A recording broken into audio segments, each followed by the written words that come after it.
estuvieron llenas de la comunidad educativa de ciudadanos y ciudadanas de este país protestando contra los recortes, contra las políticas educativas de este gobierno valenciano. Independientemente de eso, Luis Lozano ha planteado que el recorte a nivel de personal son 258 millones de euros. Al principio nos habían dicho que 271. Pues de esos 258 millones, 100 millones afectan al personal docente, al capítulo 1 del personal docente.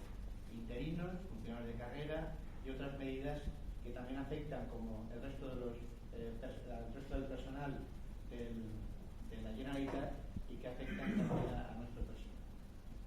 No puedo nada más que señalar que a nivel del sector educativo continuamos con las movilizaciones esta misma semana.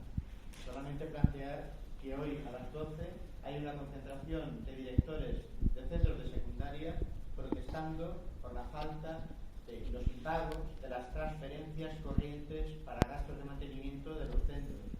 La misma situación se da también en los centros concertados.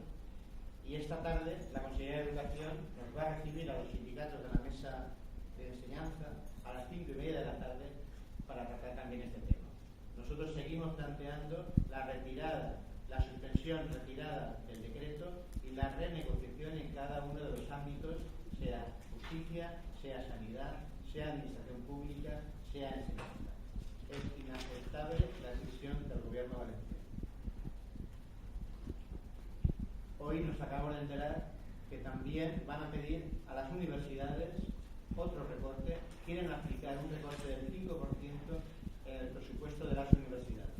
Os recuerdo que el personal de las universidades quedaba fuera de este decreto aprobado por el gobierno valenciano. Hoy la comunicación es que cada uno de los presupuestos de las 5 universidades públicas valencianas deben ser recortados entre un 4 y un 5%.